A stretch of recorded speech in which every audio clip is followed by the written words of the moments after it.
വിശുദ്ധ മത്തായിയുടെ സുവിശേഷം 27 അധ്യായം 1 മുതൽ 66 വരെയുള്ള വാക്യങ്ങൾ. പ്രഭാതമായപ്പോൾ പ്രധാന പുരോഹിതന്മാരും ജനപ്രമാണികളും യേശുവിനെ വധിക്കേണ്ടതിന് അവനെതിരെ ആലോചന നടത്തി. അവർ അവനെ ബന്ധിച്ചുകൊണ്ടുപോയി ദേശാധിപതിയായ പീലാത്തോസിനെ ഏൽപ്പിച്ചു.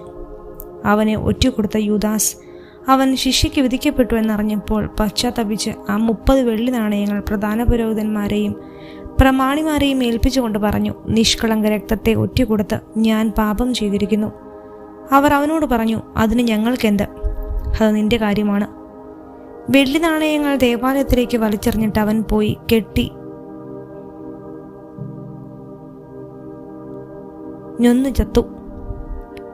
പ്രധാന പുരോഹിതന്മാർ ആ വെള്ളി നാണയങ്ങൾ എടുത്തുകൊണ്ട് പറഞ്ഞു, ഇത് രക്തത്തിൻ്റെ വിലയാകിയാൽ ഭണ്ഡാരത്തിൽ നിക്ഷേപിക്കുന്നത് അനുവദനീയമല്ല. അതുകൊണ്ട് അവർ കൂടി ആലോചിച്ച് ആ പണം കൊടുത്ത് വിദേശീയരെ സംസ്കരിക്കാൻ വേണ്ടി കുശവന്റെ പറമ്പ് വാങ്ങി.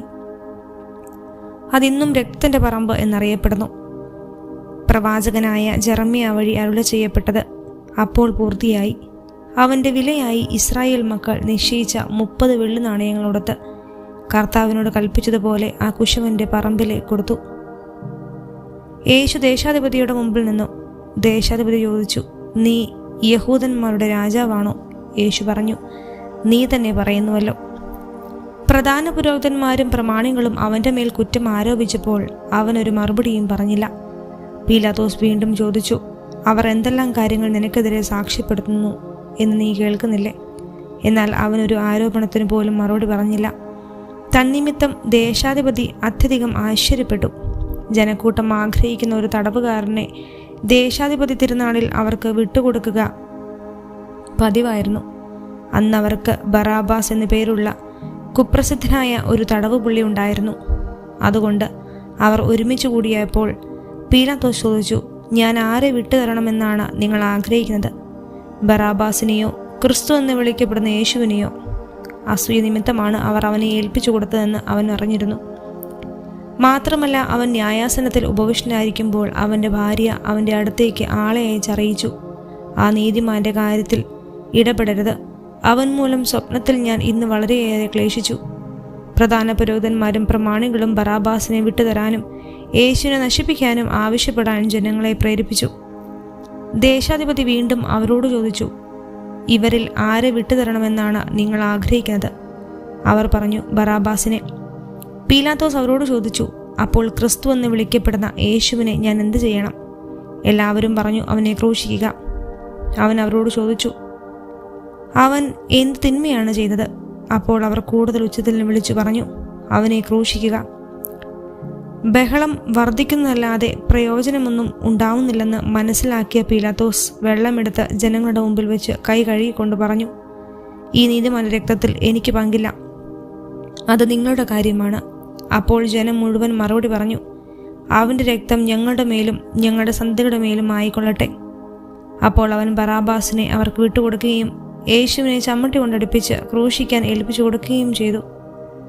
അനന്തരം ദേശാധിപതിയുടെ പടയാളികൾ യേശുവിനെ പ്രത്തോറിയത്തിലേക്ക് കൊണ്ടുപോയി സൈന്യ വിഭാഗത്തെ മുഴുവൻ അവനെതിരെ അണിനിരത്തി. അവർ അവൻ്റെ വസ്ത്രം ഉരിഞ്ഞു മാറ്റി ഒരു ചെമന്ന പുറങ്കുപ്പായം അണിയിച്ചു. ഒരു മുൾക്കിരീടം മെഴഞ്ഞ് അവൻ്റെ ശിരസിൽ വച്ചു. വെളുത്ത കൈയിൽ ഒരു ഞാങ്ങണയും കൊടുത്തു. അവൻ്റെ മുമ്പിൽ മുട്ടുകുത്തിക്കൊണ്ട്, യഹൂദരുടെ രാജാവെ സ്വസ്തി എന്ന് പറഞ്ഞ് അവർ അവനെ പരിഹസിച്ചു. അവർ അവൻ്റെ മേൽ തുപ്പുകയും ഞാങ്ങണയെടുത്ത് അവൻ്റെ ശിരസിലടിക്കുകയും ചെയ്തു. അവനെ പരിഹസിച്ചതിന് ശേഷം പുറങ്കുപ്പായം അഴിച്ചു മാറ്റി അവൻ്റെ വസ്ത്രം വീണ്ടും ധരിപ്പിച്ച് ശിരസിൽ തറയ്ക്കാൻ കൊണ്ടുപോയി. അവർ പോകുന്ന വഴി ഷിമിയോൻ എന്നൊരു കിറേൻകാരനായ കണ്ടുമുട്ടി. യേശുവിൻ്റെ കുരിശ് ചുമക്കാൻ അവർ അവനെ നിർബന്ധിച്ചു. തലയോടിടം എന്നർത്ഥമുള്ള ഗോൽഗോഥയിലെത്തിയപ്പോൾ അവർ അവന് കയ്പ് പുലർത്തിയ വീഞ്ഞു കുടിക്കാൻ കൊടുത്തു. അവനത് രുചിച്ചു നോക്കിയെങ്കിലും കുടിക്കാൻ ഇഷ്ടപ്പെട്ടില്ല.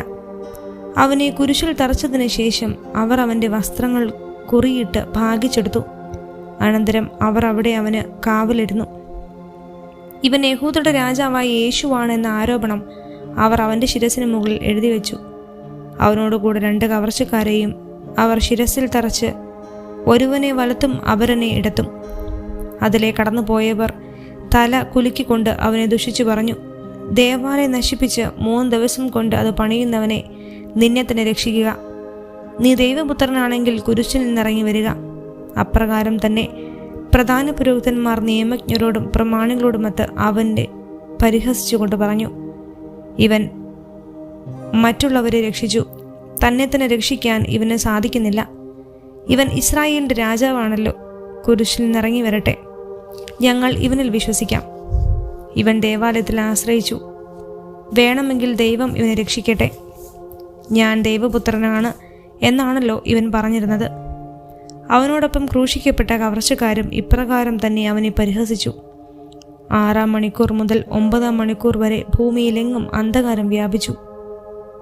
ഏകദേശം 9-ാം മണിക്കൂറായപ്പോൾ യേശു ഉച്ചത്തിൽ വിളിച്ചു, ഏലി ഏലി ലിമ സബക്താനി, അതായത് എൻ്റെ ദൈവമേ, എൻ്റെ ദൈവമേ, എന്തുകൊണ്ട് നീ എന്നെ ഉപേക്ഷിച്ചു? അടുത്തു നിന്നവരിൽ ചിലർ ഇത് കേട്ട് പറഞ്ഞു, അവൻ ഏലിയായെ വിളിക്കുന്നു. ഉടനെ അവരിൽ ഒരാൾ ഓടിച്ചെന്ന് നീർപ്പഞ്ഞിയെടുത്ത് വിനാഗിരിയിൽ മുക്കി ഒരു ഞാങ്ങണമേൽ ചുറ്റി അവന് കുടിക്കാൻ കൊടുത്തു. അപ്പോൾ മറ്റുള്ളവർ പറഞ്ഞു, നിൽക്കൂ, ഏലിയ വന്ന് അവനെ രക്ഷിക്കുമോ എന്ന് കാണട്ടെ. യേശു ഉച്ചത്തിൽ നിലവിളിച്ചുകൊണ്ട് ജീവൻ വെടിഞ്ഞു. അപ്പോൾ ദേവാലയത്തിലെ തിരശ്ശീല മുകൾ മുതൽ താഴെ വരെ 2ആയി കീറി. ഭൂമി കുലുങ്ങി, പാറകൾ പിളർന്നു, ശവകുടീരങ്ങൾ തുറക്കപ്പെട്ടു. നിദ്ര പ്രാപിച്ചിരുന്ന പല വിശുദ്ധന്മാരുടെയും ശരീരങ്ങൾ ഉയർപ്പിക്കപ്പെട്ടു. അവൻ്റെ പുനരുദ്ധാനത്തിന് ശേഷം അവർ ശവകുടീരങ്ങളിൽ നിന്ന് പുറത്തു വന്ന് വിശുദ്ധ നഗരത്തിൽ പ്രവേശിച്ച് പലർക്കും പ്രത്യക്ഷപ്പെട്ടു. യേശുവിന് കാവൽ നിന്നിരുന്ന ശതാധിപനും അവൻ്റെ കൂടെ ഉണ്ടായിരുന്നവരും ഭൂകമ്പവും മറ്റ് സംഭവങ്ങളും കണ്ട് അത്യധികം ഭയപ്പെട്ടു. സത്യമായും ഇവൻ ദൈവപുത്രനായിരുന്നുവെന്ന് പറഞ്ഞു. ഗലീലയിൽ നിന്ന് യേശുവിനെ അനുഗമിച്ചവരും അവൻ ശുശ്രൂഷ ചെയ്യുന്നവരുമായ അനേകം സ്ത്രീകൾ അകലെ ഇക്കാര്യങ്ങൾ നോക്കിക്കണ്ടു നിന്നിരുന്നു. അക്കൂട്ടത്തിൽ മഗ്ദലന മറിയവും യാക്കോബിൻ്റെയും ജോസഫിൻ്റെയും അമ്മയായ മറിയവും സെബദിപുത്രന്മാരുടെ അമ്മയും ഉണ്ടായിരുന്നു. വൈകുന്നേരമായപ്പോൾ അരിമത്ഥ്യാകാരൻ ജോസഫ് എന്നത് ധനികൻ അവിടെ എത്തി. അവനും യേശുവിന് ശിഷ്യപ്പെട്ടിരുന്നു. അവൻ പീലാത്തോസിൻ്റെ അടുത്ത് ചെന്ന് യേശുവിൻ്റെ ശരീരം ചോദിച്ചു. അതവന് വിട്ടുകൊടുക്കാൻ പീലാത്തോസ് കൽപ്പിച്ചു. ജോസഫ് ശരീരമെടുത്ത് ശുചിയായ ഒരു തുണിയിൽ പൊതിഞ്ഞ് പാറയിൽ വെട്ടിയുണ്ടാക്കിയ തൻ്റെ പുതിയ കല്ലറയിൽ സംസ്കരിച്ചു. കല്ലറയുടെ വാതിൽക്കൽ ഒരു വലിയ കല്ലുരുട്ടി വെച്ചിട്ട് അവൻ പോയി. മഗ്ദലന മറിയവും മറ്റു മറിയവും ശവകൂടാരത്തിന് അഭിമുഖമായി അവിടെ നിന്നിരുന്നു. പിറ്റേ ദിവസം, അതായത് ഒരുക്ക ദിനത്തിൻ്റെ പിറ്റേന്ന്, പ്രധാന പുരോഹിതന്മാരും ഫരിസേയരും പീലാത്തോസിൻ്റെ അടുക്കൽ ഒരുമിച്ചുകൂടി. അവർ പറഞ്ഞു, യജമാനനെ, 3 ദിവസം കഴിഞ്ഞ് ഞാൻ ഉയർത്തെഴുന്നേൽക്കുമെന്ന് ആ വഞ്ചകർ ജീവിച്ചിരുന്നപ്പോൾ പറഞ്ഞത് ഞങ്ങൾ ഇപ്പോൾ ഓർമ്മിപ്പിക്കുന്നു. അതിനാൽ 3-ാം ദിവസം വരെ ശവകുടീരത്തിന് കാവലേർപ്പെടുത്താൻ ആജ്ഞാപിക്കുക. അല്ലെങ്കിൽ അവൻ്റെ ശിഷ്യന്മാർ വന്ന് അവനെ മോഷ്ടിക്കുകയും അവൻ മരിച്ചവരിൽ നിന്ന് ഉത്ഥാനം ചെയ്തു എന്ന് ജനങ്ങളോട് പറയുകയും ചെയ്തെന്ന് വരും. അങ്ങനെ അവസാനത്തെ വഞ്ചന ആദ്യത്തേതിനേക്കാൾ ഗുരുതരമായി തീരുകയും ചെയ്യും. പീലാത്തോസ് അവരോട് പറഞ്ഞു, നിങ്ങൾ ഒരു കാവൽ സേനയുണ്ടല്ലോ, പോയി നിങ്ങളുടെ കഴിവ് പോലെ കാത്തുകൊള്ളുവിൻ. അവർ പോയി കല്ലിന് മുദ്ര വെച്ച് കാവൽക്കാരെ നിർത്തി കല്ലറ ഭദ്രമാക്കി. വിശുദ്ധ മത്തായിയുടെ സുവിശേഷം 28-ാം അധ്യായം 1 മുതൽ 20 വരെയുള്ള വാക്യങ്ങൾ. സാബത്തിന് ശേഷം ആഴ്ചയുടെ 1-ാം ദിവസം രാവിലെ മഗ്ദലന മറിയവും മറ്റേ മറിയവും ശവകുടീരം സന്ദർശിക്കാൻ വന്നു. അപ്പോൾ വലിയ ഒരു ഭൂകമ്പമുണ്ടായി. കർത്താവിൻ്റെ ദൂതൻ സ്വർഗത്തിൽ നിന്നിറങ്ങി വന്ന് കല്ലുരുട്ടി മാറ്റി അതിന്മേൽ ഇരുന്നു. അവൻ്റെ രൂപം മിന്നൽ പിണർ പോലെയായിരുന്നു, വസ്ത്രം മഞ്ഞുപോലെ വെളുത്തതും. അവനെക്കുറിച്ചുള്ള ഭയം നിമിത്തം കാവൽക്കാർ വിറവുകൊണ്ട് മരിച്ചവരെ പോലെയായി. ദൂതൻ സ്ത്രീകളോട് പറഞ്ഞു, ഭയപ്പെടേണ്ട, ക്രൂശിക്കപ്പെട്ട യേശുവിനെയാണ് നിങ്ങൾ അന്വേഷിക്കുന്നതെന്ന് എനിക്കറിയാം. അവൻ ഇവിടെയില്ല. താൻ അരുളി ചെയ്തതുപോലെ അവൻ ഉയർപ്പിക്കപ്പെട്ടു. അവൻ കിടന്ന സ്ഥലം വന്നു കാണുവിൻ. വേഗം പോയി അവൻ്റെ ശിഷ്യന്മാരോട് അവൻ മരിച്ചവരുടെ ഇടയിൽ നിന്ന് ഉയർപ്പിക്കപ്പെട്ടിരിക്കുന്നുവെന്നും നിങ്ങൾക്ക് മുമ്പേ ഗലീലയ്ക്ക് പോകുമെന്നും അവിടെ വെച്ച് നിങ്ങൾ അവനെ കാണുമെന്നും പറയുവിൻ.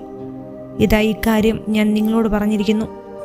അവർ കല്ലറ വിട്ട് ഭയത്തോടും വലിയ സന്തോഷത്തോടും കൂടെ ശിഷ്യന്മാരെ വിവരം അറിയിക്കാൻ ഓടി. അപ്പോൾ യേശു എതിരെ വന്ന് അവരെ അഭിവാദനം ചെയ്തു. അവർ അവനെ സമീപിച്ച് പാദങ്ങളിൽ കെട്ടിപ്പിടിച്ച് ആരാധിച്ചു. യേശു അവരോട് പറഞ്ഞു, ഭയപ്പെടേണ്ട. നിങ്ങൾ ചെന്ന് എൻ്റെ സഹോദരന്മാരോട് ഗലീലയ്ക്ക് പോകണമെന്നും അവിടെ അവർ എന്നെ കാണുമെന്നും പറയുക. അവർ പോയപ്പോൾ കാവൽക്കാരിൽ ചിലർ പട്ടണത്തിൽ ചെന്ന് സംഭവിച്ചതെല്ലാം പ്രധാന പുരോഹിതന്മാരെ അറിയിച്ചു.